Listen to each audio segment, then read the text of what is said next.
waggaa 8 booddee galfate.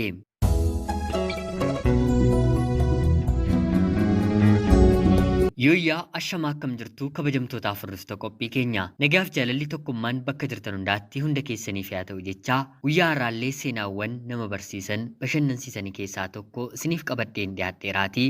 Hanga xumura qophii kanaatti laayikii fi sheer akkanumallee sabskiraayib gochuun na waliin tura. Namoonni seenaa keessan xalayaa jaalalaa barreeffachuu ergachuu barbaadan karaa telegiraamii karaa lakkoofsa bilbilaa kiyyaa duwwaa 937 naaf erguun sagaleedhaan qooddachuun irratti hirmaachuu ni dandeessu.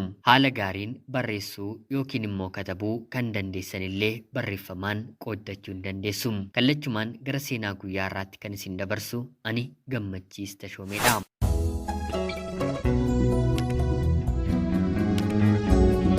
Waggaa 8 booddee galchate. Yeroodhaaf maqaa kiyya himachuun barbaadu kanan dhaladheetti guddadhee Jiituu Magariituu Oromiyaa keessatti. Barnoota kiyyallee maatii koo bira taa'een hanga kutaa 7tti baradheera. Kutaa 7 booddee garuu yeroo umriin koo waggaa 14 guutu gara heerumaatti gore. Maatii koo keessaa abbaan koo anii fi obbolaan koo ijoollee taanee nurraa boqote. Haati keenyi ija abbaa ormaa isinin argisiisu jettee mudhii ishee hidhattee akka dhiiraa waan ilmi dhiiraa hojjetu hojjechuun akka dubartii immoo waan dubartiin hojjettu hojjechuun anaa fi obbolaa koo guddiste. Rabbiif galanni haa ta'uutii akka isheen qofaa taatee nu jiraachistutti guyyaa tokkoofillee rakkina argine hin beeknu. Dargaggoonni hedduun gaaffii jaalala naaf dhiyeessuu kan jalqaban yeroon ani barnootaan kutaa 5ffaa baradhurraa eegaleeti. Haa ta'uutii garuu ani eenyumaafiyyuu fedhii kootiin tole jedhee hin beeku. Gariin na butuuf gariin immoo na dhaananii na gudeeduuf yaaliin dargaggeessi biyya koo narratti hin gaggeessine hin jiru. Kanaan haati kiyya sodaattee imaamni sheekiin jaarsi guddaan biyya keenyaa gaaffii fuudhaa maatii kiyya yeroo gaafatu haati kiyya amantaan illee si jabeessaa dubbii lafaa otoo hin taane dubbii samiillee si jiraachisaa namni kuni gaariidhaa heerumni kee kan hin oolleef daandii irratti ijoolleen gudiisi godhanii anis atis nama kolfaa ta'uu keerra yoo heerumte wayya jechuun haati kiyya na amansiistee anis tole jedheen nan heerume.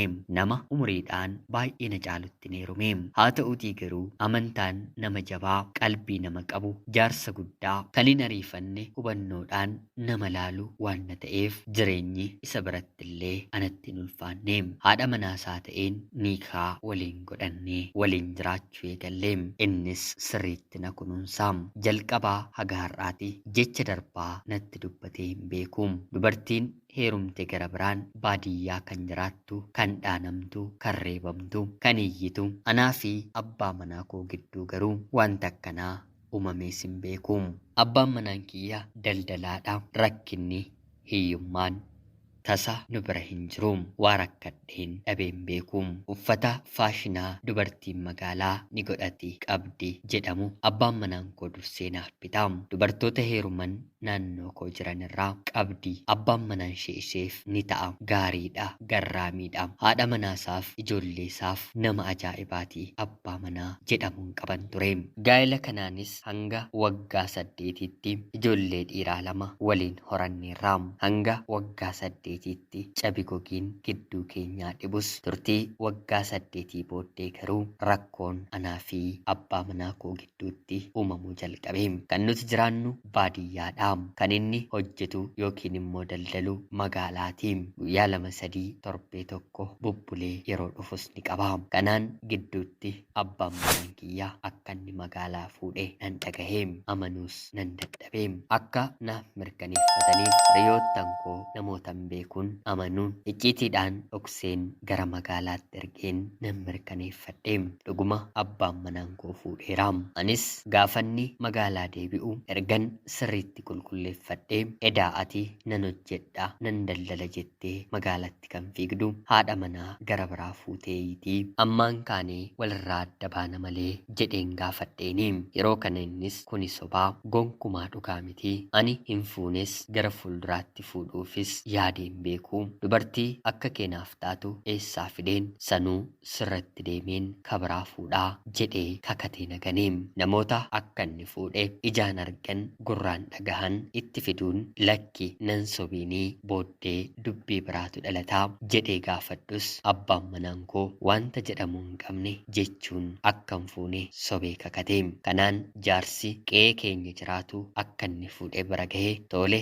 eegan fuuneetii hojii kana dhaabii magaalatti kan si deddeebisu hin jiru hojjechuu yoo feete asuma baadiyyaa kana keessatti hojjetadhu daldaladhu isa jedhaniim. Innis qalbii isaan gaa'ela kiyya kana dhabuurra isa magaala jiru dhabuunaaf wayya jedhee as anuma bira taa'ee hojjechuu eegalee. Haa ta'uutii garuu kanaan ana bira otoo jiraatu haati manaansaa isheen inni magaalatti fuudhe abbaan manaan koo na gargaaruu na bira dhufuu ni dide jettee mana seeraati ni himatti. Amma gaa seera bira gahee mitiiree dhugaa jiru ofiin guyyaa isaa eeggatee natti himee yaa haadha manaa koo yaa haadha ijoollee koo dhiifama guddoo isheenaaf godhiim si dhokseen fuudheen tureem. Fuuti ani fuudhe ani ishee bira dhaquu dinnaan na himattee mana seeraati waamameen jira ijoollee keenyaaf jedheetii dhiifama naaf godhiim anis seeratti deddeebi'een jaartii kiyyan fuudhe sana hiikeen si qofaa waliin jiraachuu fedhaa jedhee dhugaa jiru jaarsa kaa'ee anatti dubbateem. Wantan godhun dhabeem lafan lixu samiin na fudhatu bitaanatti galeem. Kanaan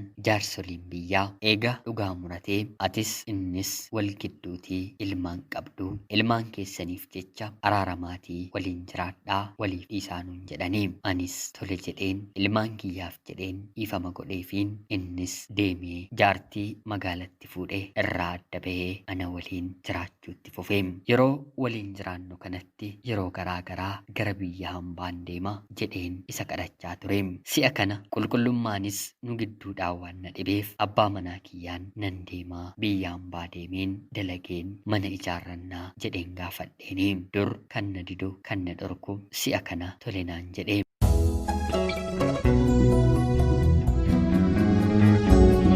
Inumaa dubartiin biyya hambaatii dhuftu kana ni beeku ni jirti.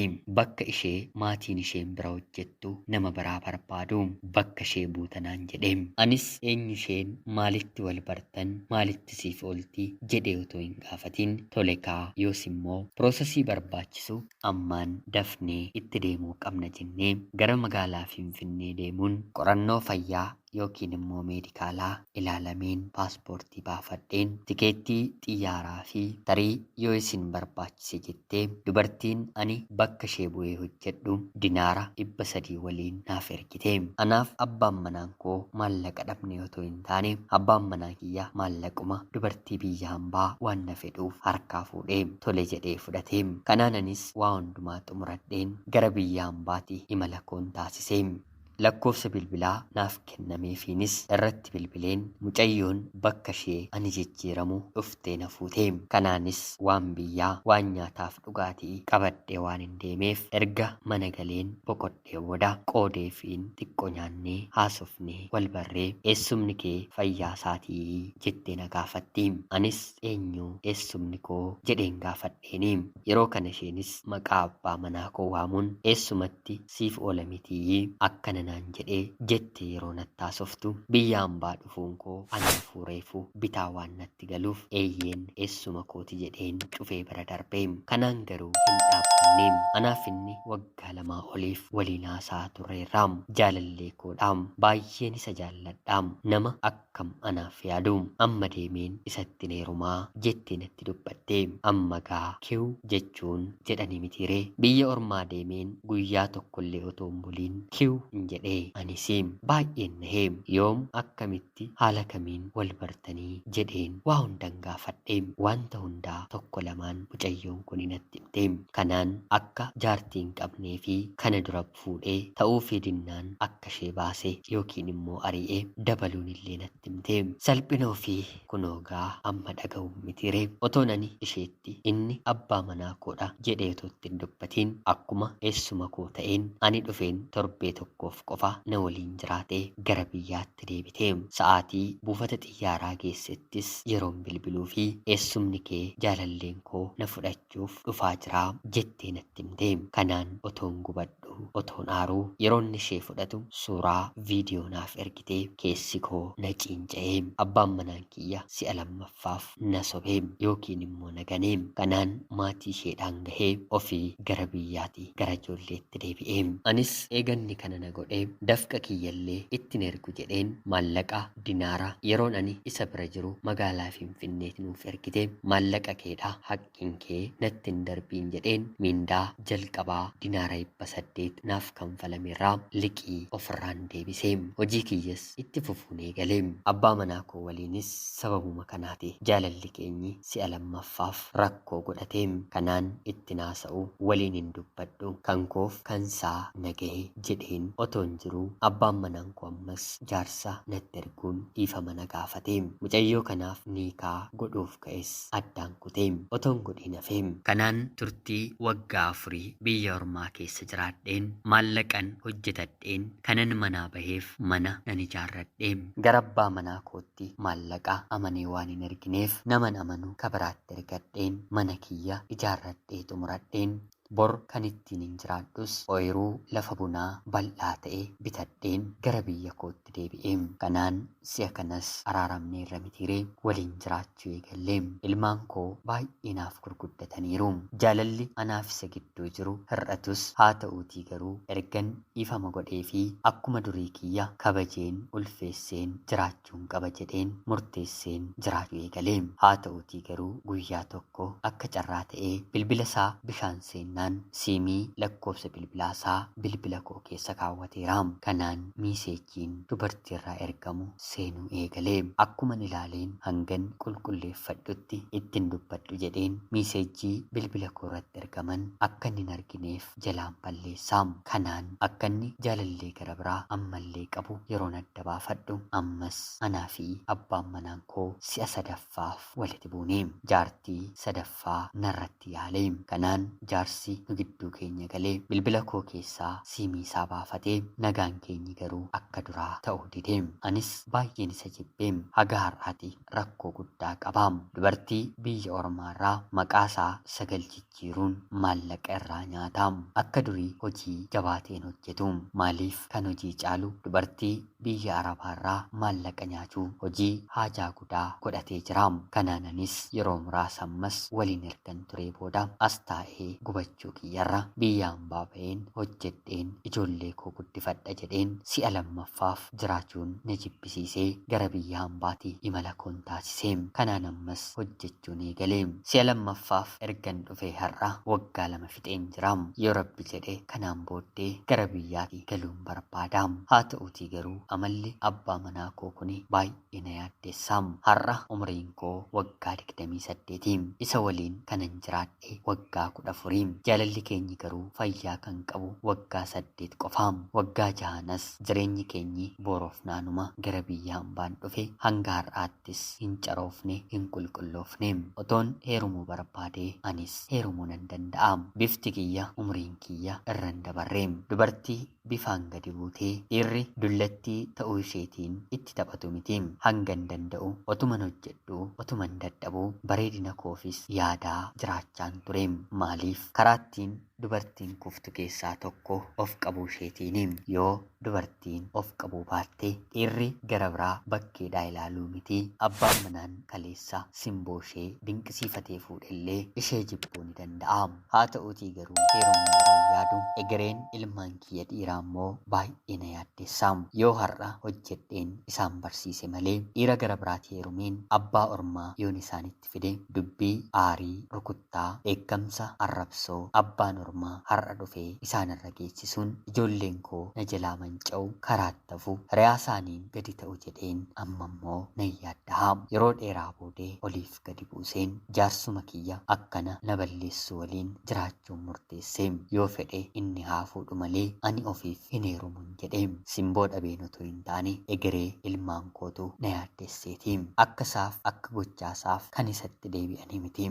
Akka ilmaan koof garuu jireenyuma jalqaba rabbi naaf kenneen hanga duuniyaa kanarra hin jiraadhutti jiraachuun barbaada.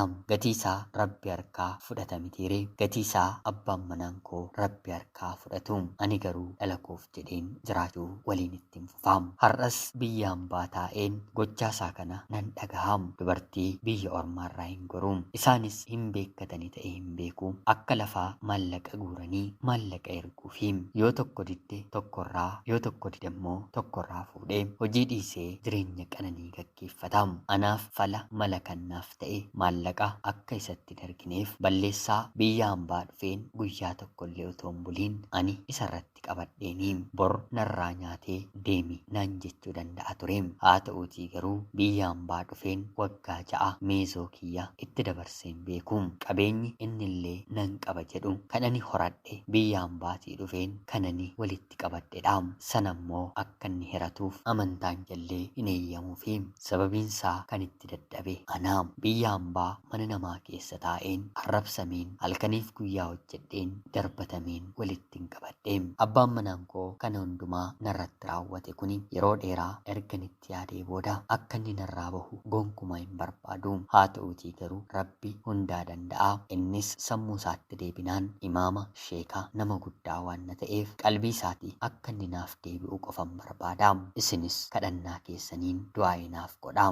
Rabbi jennaan jireenya koo kaleessaa gammachuu gaarii ijoollee koo waliin borillee jiraachuuf natti hin barfanne. Ana obboleettii keessan biyya hambaarraatii ulfaadhaa nagayaati galatoomaa.